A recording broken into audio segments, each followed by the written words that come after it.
Welcome to all. இன்றைக்கி நம்ம வீடியோவில் 8th சோஷியல் சமச்சீர் கல்வி ஹிஸ்ட்ரியில் unit 5 educational development in India இந்த லெசனோட கண்டினியூஷன் தான் பார்த்துட்ருக்குறோம். பார்ட் 1 வீடியோவில் பார்த்தீங்கன்னா இயர்லி பீரியடில் இந்தியாவோட எஜுகேஷன் எப்படி இருந்துச்சுன்னு பார்த்தோம். இப்போ மிடிவல் பீரியடில் இந்தியாவில் எஜுகேஷன் சிஸ்டம் எப்படி இருக்குது அப்படிங்கிறத பார்க்கலாம். Okay,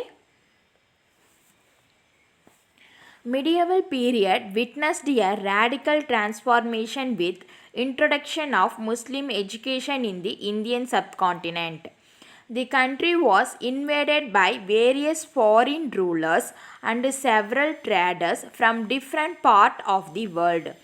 The tradesmen and the invaders brought with them their own cultures and intermingled with the people of the country. Besides religion, society and culture, education in medieval India also experienced a new perspective.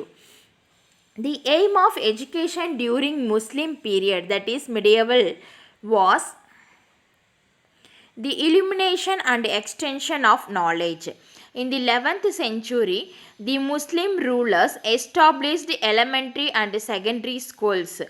Education developed with a fresh aspect during that period, as there was an excellent interaction between Indian and Islamic tradition in all the fields of knowledge like theology, religion, philosophy, fine arts, painting, architecture, mathematics, medicine and astronomy.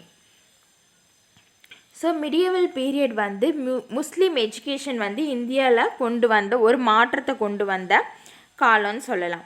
So இந்த பீரியடில் வந்து இந்தியாவுக்கு வந்து நிறைய foreign ரூலர்ஸும் வந்தாங்க. At the same time நிறையா வியாபாரம் செய்கிறதுக்கும் வேர்ல்ட்லேருந்து different பார்ட்ஸ்லேருந்து இந்தியாவுக்கு வந்தாங்க. ஸோ இந்த மாதிரி வணிகர்களாக படையெடுத்து வந்தவங்க அவங்களுடைய கலாச்சாரத்தோட நம்மளுடைய கலாச்சாரத்தை நம்மளுடைய பீப்புள்கிட்டையும் ரெண்டையும் ஒன்று சேர்த்த பார்த்தாங்க. ஸோ அது மட்டும் இல்லாமல் ரிலீஜியன், சொசைட்டி அண்ட் கல்ச்சர் இது எல்லாத்துலேயுமே இந்த எல்லாமே வந்து எஜுகேஷன் மூலியமாக இந்தியாவில் கொண்டு வந்தாங்க. ஸோ அவங்களுடைய எஜுகேஷனில் முஸ்லீம் பீரியடில் அவங்களுடைய எய்ம் என்ன அப்படின்னு பார்த்திங்கன்னா எஜுகேஷனில் நிறையா விஷயங்களை உள்ளே கொண்டு வரணும் அப்படிங்கிறது தான். ஸோ அதில் வந்து அவங்க புதிய விஷயங்களை சொல்ல ஆரம்பித்தாங்க. ஸோ 11th சென்ச்சுரியில் முஸ்லீம் ரூலர்ஸ் வந்து எலமெண்ட்ரி அண்ட் தென் செகண்டரி ஸ்கூல்ஸை வந்து ஸ்டார்ட் பண்ணாங்க. ஸோ அவங்க இதில் வந்து எஜுகேஷ்னல் ஆஸ்பெக்ட்ஸ் எப்படி இருந்துச்சுன்னு பார்த்தீங்கன்னா இந்தியன் அண்ட் இஸ்லாமிக் ட்ரெடிஷனை வந்து ஒருங்கிணைச்ச மாதிரி ஒரு எஜுகேஷ்னல் மெத்தடாக இருந்துச்சு. ஸோ இதில் வந்து இஸ்லாமிக் ட்ரெடிஷன்ஸில் வந்து நாலேஜ் எல்லா ஃபீல்ட்ஸ்லையுமே வந்து அவங்க நாலேஜை கொண்டு வரணும்னு முடிவு பண்ணாங்க.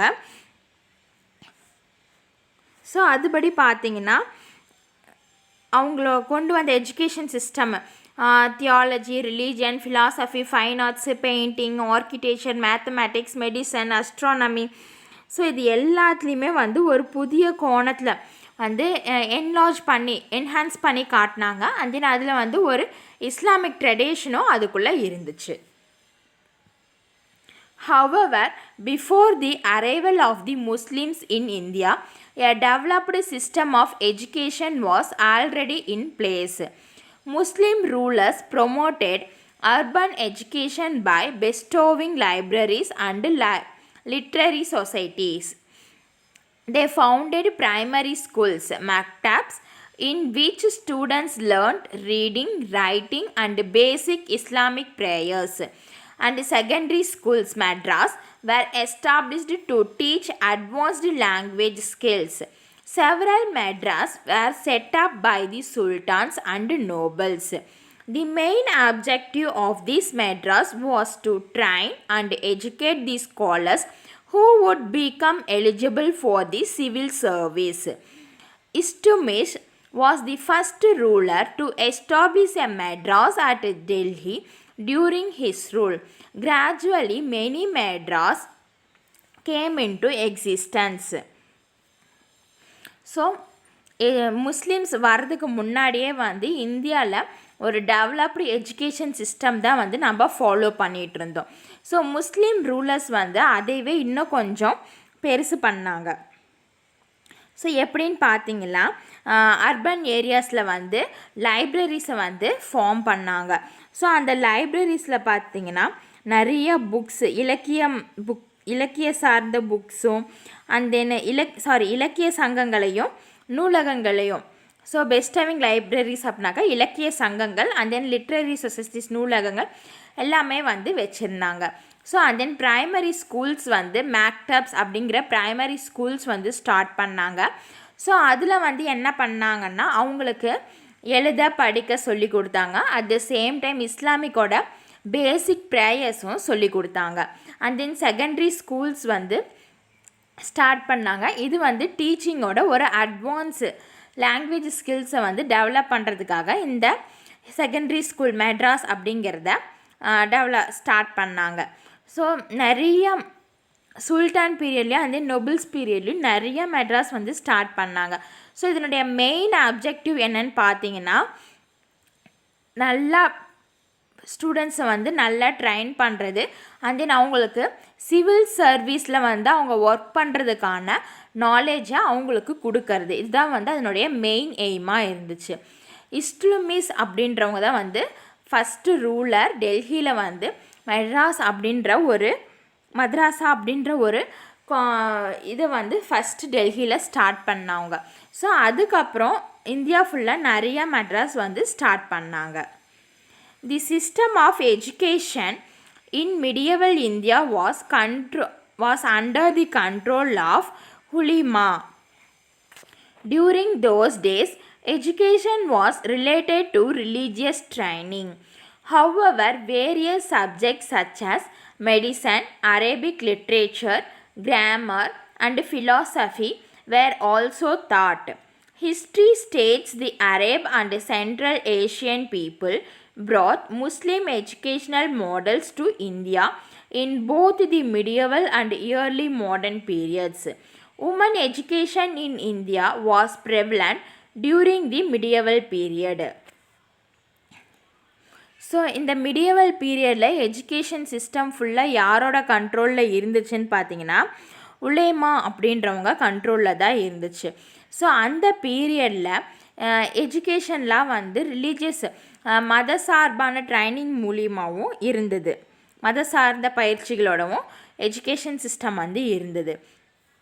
ஸோ அதில் என்னென்ன சப்ஜெக்ட் இருந்துச்சுன்னு பார்த்தீங்கன்னா மெடிசன் இருந்துச்சு, அரேபிக் லிட்ரேச்சர் இருந்துச்சு, கிராமர் அண்ட் தென் ஃபிலாசபி இதெல்லாமே வந்து சொல்லி கொடுத்தாங்க.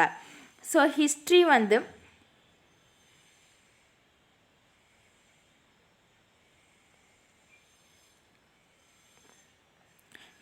என்ன சொல்லுதுன்னு பார்த்தீங்கன்னா medieval and then early modern பீரியட்ஸில் ஃபுல் அண்ட் ஃபுல் அரேப் ஸ்டேட்ஸ்லையும் சென்ட்ரல் ஏஷியன் பீப்புளுக்கும் வந்து முஸ்லீம் எஜுகேஷன் தான் வந்து சொல்லி கொடுத்தாங்க.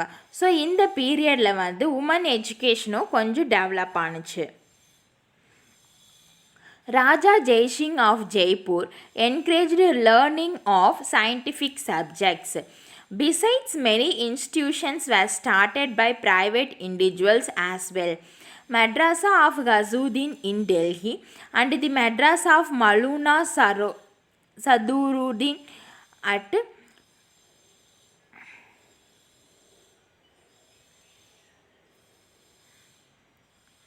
ஷாஜ்கான்பாத். ஸோ ராஜா ஜெய்சிங் ஜெய்ப்பூரில் இருக்கிற வந்து சயின்டிஃபிக் சப்ஜெக்ட்ஸ்லாம் வந்து கற்றுக் கொடுக்கறதுல ரொம்பவே ஆர்வமாக இருந்தார். So at the same time வந்து நிறைய ப்ரைவேட் இன்ஸ்டியூஷனும் ஸ்டார்ட் பண்ணாங்க. ஸோ இதில் வந்து டெல்லியில் இருக்கிற கியாசுதீன் மദ്രാஸ் அப்படின்றது வந்து அதுவும் அண்ட் தென் சத்ரின் மദ്രാஸா ஷாஜகான்பாத்தில் இருக்கிற மௌலானா சத்ருஜ் மദ്രാஸா இது வந்து ரொம்ப ஃபேமஸாக இருந்துச்சு. In the later medieval era, the British came to India and introduced English education. With the coming of the European missionaries, Western education made firm advanced in the country. Various universities and thousands of colleges were formed and the popularity of education increased.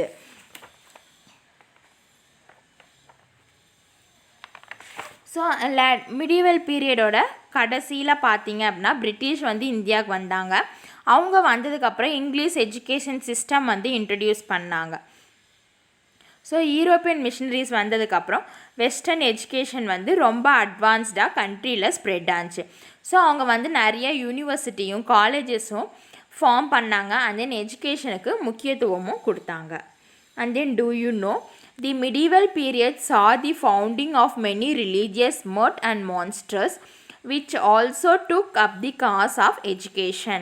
The Ahobila monk is Srirangam was one among them, where Sri Ramanuja has made distinctive contribution to the cause of education.